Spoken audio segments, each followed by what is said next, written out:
As the family of Kajiado, elected leaders, key stakeholders, our non-state actors and other players to bring to the attention of the country and humanitarian agencies the ravaging drought in our county.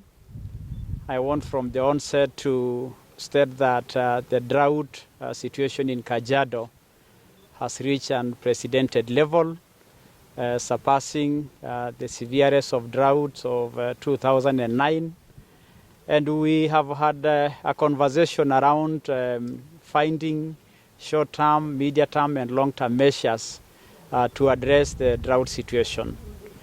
From various surveys from the county government and state actors, the national government, National Drought Management Authority, all surveys indicate that the drought is at the red level, alarm level, and hence the need to find immediate solutions to save lives of the people and life of our livestock, and also appreciate the suffering of the wildlife as well as part of our environment.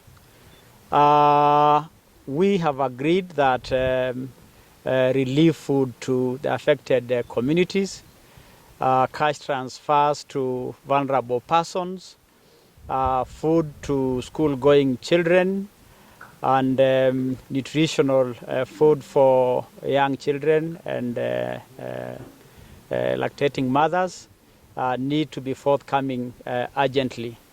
I appreciate that the non-state actors and other players have pledged substantial support towards food relief for the people, medical emergency.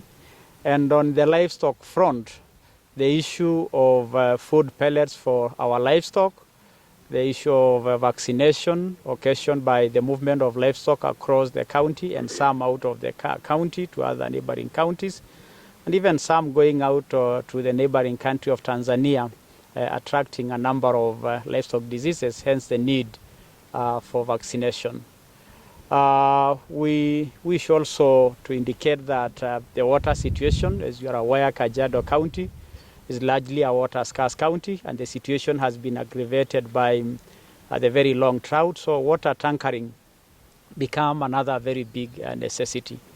And so for today, I wish to appeal to humanitarian agencies, to people of goodwill, to bring to the attention of the national government, although I know the president sometimes back declared the drought a national disaster, and it really is, and it is actually getting literally out of hand.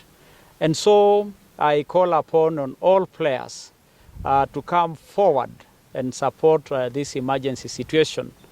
And as a county government, we are also committed to make sure that we coordinate the various players.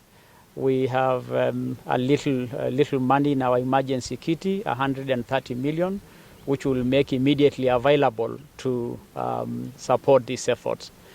From the various surveys conducted by the agencies I mentioned earlier, the county government, National Drought Management Authority, and other non-state actors, the emergency situation calls for more than 5 billion shillings in various actions, whether in terms of food, in terms of pellets for animals, in terms of drug emergency, vaccination. All that has been put together in a document that will be made public so that various players can chip in the areas of calling. So I want to let the people of Kajiado know that as the county government, together with the national government and other players, we will go out of our way to make sure that no lives are lost for the people, and to try as much as possible to mitigate the losses from their livestock. From the presentation done earlier, substantial amount of livestock are already being lost that will occasion losses upward of 3 billion Kenya shillings. And so we want to bring this to the attention of all players. And finally, we have agreed that together to us addressing immediate short-term gaps, we also want to find a long-term solution to the drought in the county so that we never will get to this place. We have the know-how, we have the land, we have the commitment. And so this team is going to also have a special team sitting to find long-term solutions to drought, because we know out of climate change, the drought phenomenon is going to be a regular happening. And we commit as the leaders that we are here for the long haul to ensure that we have long-term solutions, that our community will no longer be dependent on rain-fed agriculture. We know that there are other mechanisms to continue with our ranching businesses, and we want to create a situation where on one side we have the supply for animal food or fodder, and on the other side we will have people keeping their livestock as businesses and not just for leisure. And so you will expect in the coming days my communication just to let you know the ground we have covered in terms of receiving this assistance from humanitarian agencies, and at the same time to know what role also citizens will be playing, because we know it has to be an inclusive way for it to work. And so I want once more to congratulate our leaders. All our elected leaders from the assembly have come forth to support this endeavor, and we have agreed that service to our people is really our core business. We appreciate the support of our political parties, but for now we will not allow it to become a hindrance to us working together. We will also communicate in a short while to KWS, because we know that they play a central role in our ecosystem, and we know going forward the shortage of pasture, the problems of water will aggravate the human-wildlife conflict. And so to make sure that we don't find ourselves fighting as a team, we must work in advance to ensure that those conflicts occasioned by the drought do not continue to strain the relations. And hopefully we will find a framework ultimately that also make the community of Kajiado family that they have a stake in the wildlife. We know that without the neighboring communities to Amboseli, there is no Amboseli National Park. It is because of the disposal areas provided by the neighboring communities that wildlife have some space to run to. We want to continue to provide that space, but we also want to become beneficiaries of revenues that accrue from our wildlife. And so asanteni sana. Basi tuko hapa kama viongozi wa kaunti hii na washikadau wa sekta tofauti tofauti, tukijadiliana namna ya kusaidia wale ambayo wameathirika kwa mambo ya kiangazi. Mambo ya kiangazi hapa Kajiado imefika level hatari ambayo hatua isipochukuliwa za dharura hata maisha za watu zinaweza kupotea. Tayari familia nyingi zimepoteza mifugo zao, na tunajua kwa sababu ya hii kuhamahama, watu wengi wamehama kutoka makwao wakaacha watoto na wamama, na hiyo ni section ya community ambayo pia wameathirika, na ndio tunasema kuna mambo ambaye ni ya dharura inahitaji kushughulikiwa kwa haraka sana.